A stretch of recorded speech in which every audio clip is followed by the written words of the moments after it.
I'd always been a skeptic. Ghosts? Just a bunch of stories. Haunted places? Clever lighting, creaky floors, and imagination do the rest. My YouTube channel thrived off debunking the supernatural, and my fans loved it. They challenged me and dared me to go to the darkest, creepiest places, and I never backed down. That's why I found myself on a boat heading to the infamous Island of the Dolls in Mexico. The challenge? Prove the place wasn't haunted. Easy. Just another spooky story waiting to be exposed. When I stepped onto the island, it was exactly as eerie as everyone said. The first thing that struck me was the stillness, like the air was holding its breath, waiting for something.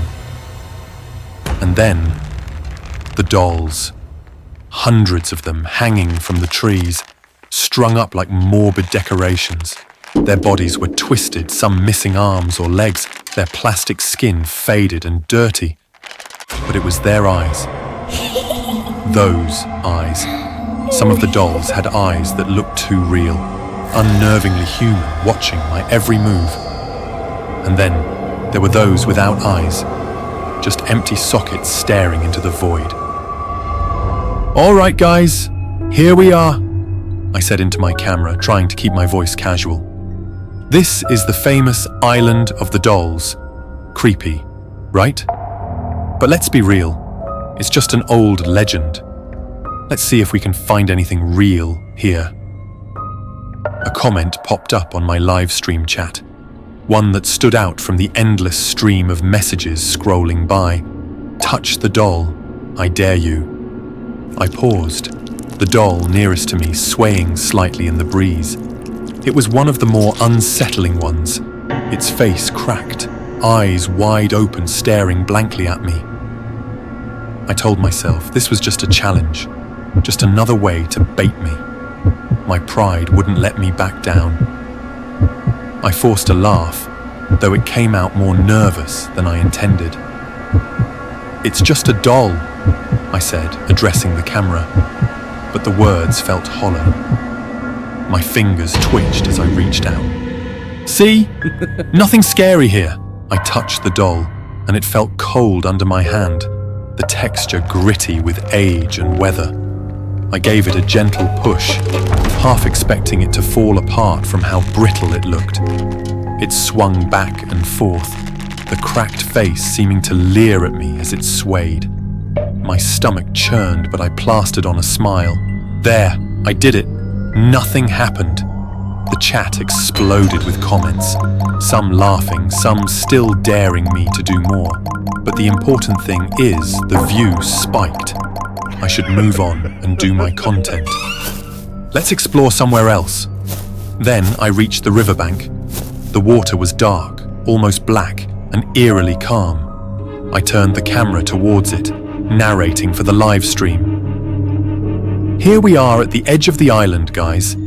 Nothing but still water and..." I froze. There was something floating in the river. It was pale, a human shape, drifting slowly toward the shore. My heart pounded in my chest as I stepped closer, the camera still recording. It was a body, a man's body, his skin bloated and white, his chest ripped open, torn apart, revealing broken ribs and empty space where his heart should have been. But the worst part? His face. He had no eyes. The deep hollows where his eyes should have been stared back at me, black and endless. I took a step back, my legs trembling. "Holy," I muttered, barely able to speak. This can't be real." But before I could react, something moved. The body, no, the corpse, shifted. One of its arms jerked upwards, and in an instant, its cold, dead hand shot out and grabbed my throat. I dropped the camera. Its fingers like steel crushing the air out of me. I struggled, kicking and thrashing, but it was no use. Its other hand came up, clutching my face, and I felt a sharp, burning pain in my chest. The corpse's chest was torn open, but now I could feel something forcing its way into mine. It was like a dark cloud, a presence that slipped through the gaping wound in my chest and flooded my body. My muscles seized up, my vision blurred, and I felt myself slipping away, being pulled into the abyss. The corpse let go of my throat, and I collapsed to the ground. But I wasn't in control anymore. I couldn't move on my own, couldn't think. My hands, now steady and deliberate, moved towards my face. My fingers touched my eyes. I could feel the cold, clammy sensation of my own fingers pressing against my eyeballs, and I tried to scream, but my mouth didn't respond. Slowly, carefully, my fingers dug in deeper, and with a sickening pop, I pulled out my own eyes. The pain was overwhelming, but I wasn't in control anymore. I could only feel it trapped in my own head as something else moved my body. I walked, blind but guided, back toward the forest of dolls. The thing inside me was making me move, making me stumble through the trees until I reached the hanging dolls. One by one, I began placing my eyes into the sockets of the eyeless dolls. Their hollow faces stared back at me, now complete with my stolen eyes. I could see nothing but darkness and feel nothing but pain and cold as I placed the last eye into the waiting doll.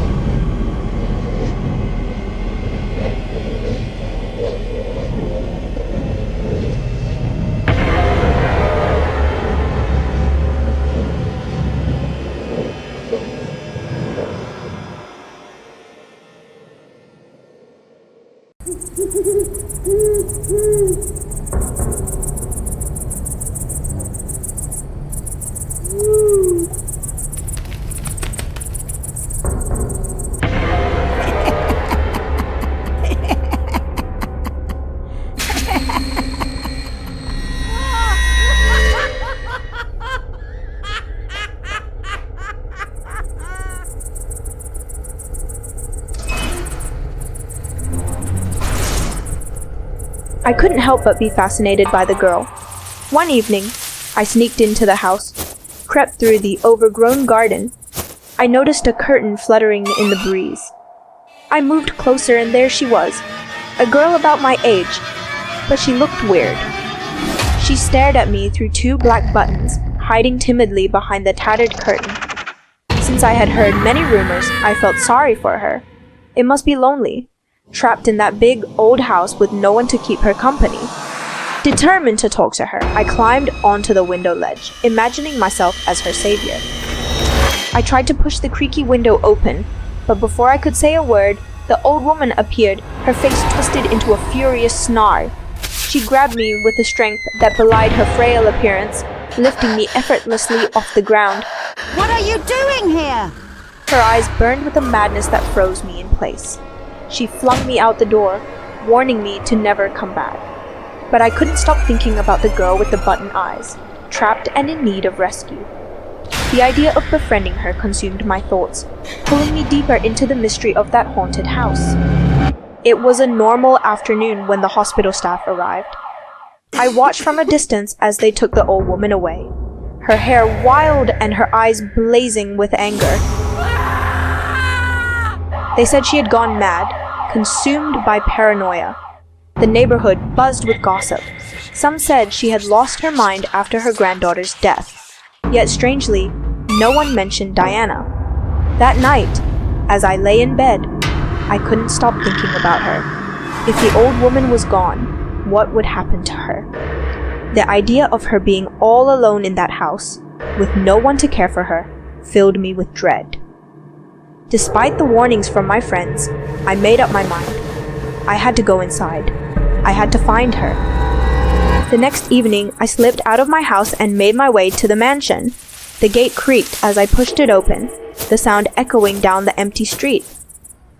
I hesitated at the front door, my hand trembling as I reached for the handle. The door swung open with a soft groan, revealing a dark, musty hallway. I stepped inside, the air heavy with the scent of decay. Every step I took felt like an intrusion, the floorboards groaning under my weight. The house was eerily silent, the only sound the faint rustling of the wind through broken windows. I called out her name, but there was no answer. My voice seemed to be swallowed by the shadows. I wandered through the house, opening doors that led to empty rooms, dust-covered furniture, and forgotten memories. The place felt abandoned, like it had been deserted for years. But I knew she was here, somewhere. I could feel her presence, a faint whisper at the back of my mind. Finally, I came to a door at the end of a long, narrow hallway. It was slightly ajar, a thin line of dim light spilling into the darkness. I pushed it open and stepped inside. The room was small, furnished only with a crib in the center. The air was heavy, the atmosphere oppressive. I walked slowly towards the crib, my heart pounding in my chest. As I got closer, the smell of burnt fabric and something more pungent hit me. My breath caught in my throat as I peered into the crib. Inside was a tiny charred body, its skin blackened and cracked, limbs twisted and fused together. It looked like an infant, but it was horribly disfigured, barely recognizable as human. I stumbled back, horror gripping me, but I couldn't tear my eyes away. The baby's eyes were gone, replaced by black button, and its mouth was sewn shut with thick, black thread. I wanted to scream, but no sound came out. This couldn't be real. This had to be a nightmare. Then I heard it, a soft, childlike voice echoing through the room. It was a girl's voice, but something was horribly wrong. It sounded distorted, like it was coming from a broken toy. "Don't be scared," the voice said, and I spun around, searching for the source. My eyes locked onto a small figure in the corner near the window, a doll, made of fabric and stuffing, its face stitched together with thread. The doll had button eyes, just like Diana, and its mouth was sewn into a permanent eerie smile. My heart sank as I realized that this was the same girl I had seen through the window. "I miss my grandma." The doll whispered, its voice trembling with sadness. "She took care of me when I was little. She made me see. She made me talk." The button eyes glimmered in the dim light, and with a jolt of terror, I understood that this was Diana, or what was left of her. I came closer. The doll's seams were coming apart, revealing stuffing and what looked disturbingly like the bones of a child. My hands shook as I reached for it. I didn't want to touch it, but something in the doll's pitiful voice pulled at me, compelling me to act. The moment I picked it up, a wave of cold washed over me. "She's all I have. The doll said, its voice a mere whisper now. Please, take me to her." I couldn't refuse. I had come this far, and now I had to finish what I started. I left the house, clutching the doll tightly, and made my way to the hospital where the old woman had been taken. When I arrived, I found her sitting in a small white room, staring blankly at the wall. Her eyes lit up when she saw the doll, tears streaming down her face as she took it from me and held it close. Oh, my sweet Diana. She whispered, cradling the doll like a newborn. I watched in silence as the old woman rocked back and forth, her tears soaking the doll's fabric. I knew then that I had done the right thing.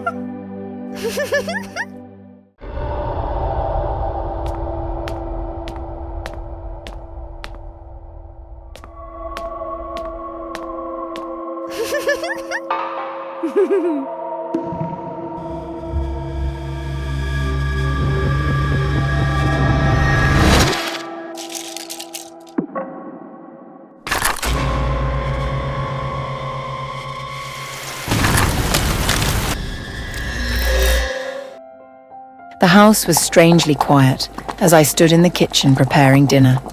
Because my husband was away on a business trip for 3 days, leaving me alone with our daughter, Nana. I missed him, of course, but it felt nice to have some mother-daughter time. As I stirred the pot, I couldn't help but smile, thinking of how adorable Nana looked in the little purple dress I had helped her put on earlier. She had insisted on wearing it all day, twirling around the living room, her laughter echoing through the house. The smell of food filled the air, and I began setting the table, calling out to Nana. "Dinner's ready, sweetheart." I waited for her usual response, a cheerful Coming, Mommy. but was met with silence. Strange. Nana was always quick to come when food was involved. I called out again, a little louder this time, but there was still no answer. Wiping my hands on a towel, I headed upstairs to her room, assuming she had fallen asleep.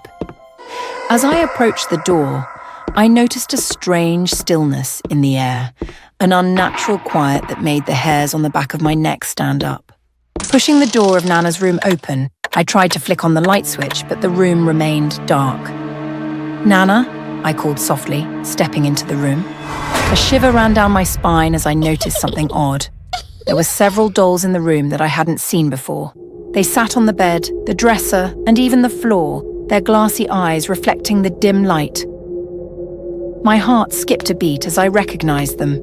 These were the same dolls I used to play with as a child, the ones I had forgotten about after all these years. How did they get here? Before I could process the unsettling sight, a voice broke the silence. Mommy, it's tea time. The words were barely a whisper, but they sent a chill down my spine. I turned toward the sound and saw Nana sitting at her small tea table, her back facing me. She was perfectly still, her little hands resting on the table in front of her. "Nana, are you okay, sweetie?" I asked, my voice trembling. Something about her posture was wrong, too rigid, too unnatural. As I took a step closer, I noticed that the dolls were now positioned in a circle around her, their lifeless eyes fixed on me. I hesitated, a cold dread seeping into my bones.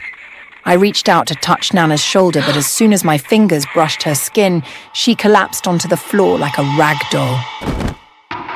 What was going on with my Nana?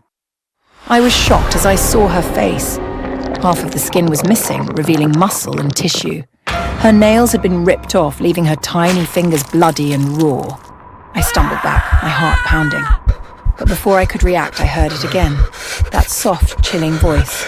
Mom, it's tea time. I spun around, my eyes wide with terror. There was no one there, just the dolls sitting motionless, yet I could feel their presence, their eyes boring into me. I tried to make sense of what was happening. Was I losing my mind? Was this some twisted nightmare? Then I saw it. From the shadows, a doll began to move. It was the headless one. It was dressed in a miniature version of the same purple dress Nana had been wearing. The doll's tiny hands clutched a tea tray as it glided toward me, moving with an unnatural grace. Why did you leave me, Mommy? The voice was childlike, but it held a dark, sinister undertone. The doll stopped in front of me, raising its tray as if offering me a cup of tea. I staggered back, shaking my head in disbelief. This couldn't be happening. I tried to scream, to call for help, but no sound came out. The dolls closed in, surrounding me, their tiny hands reaching out, grasping at my clothes, pulling me down. I kicked and struggled, but their grip was iron strong, unyielding. Mom, don't you want to play with me? The headless doll asked, its voice now coming from all directions, echoing inside my skull. I felt cold metal press against my thigh, and I looked down in horror to see another doll holding a small, sharp knife, its eyes glinting with malice. The knife plunged into my leg, the pain searing through my body. I screamed, thrashing wildly, but the dolls pinned me down, their weight crushing, suffocating. They dragged me toward the tea table, forcing me to sit in the tiny chair. The headless doll climbed onto the table, its small hands meticulously arranging the tea set.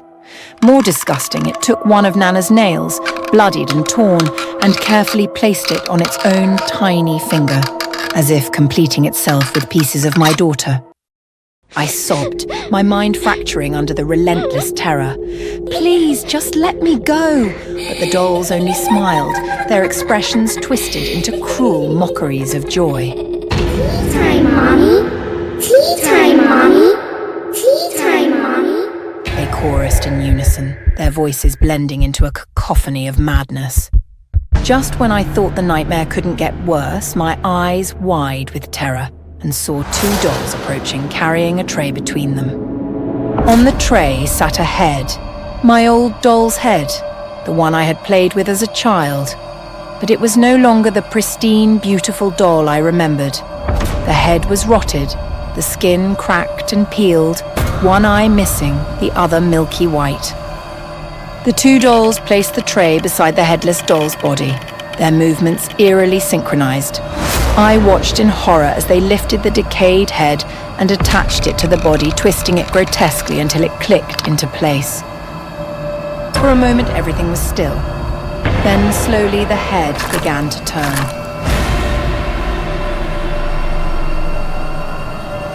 The doll's mouth cracked open, and in a raspy, distorted voice, it whispered, Welcome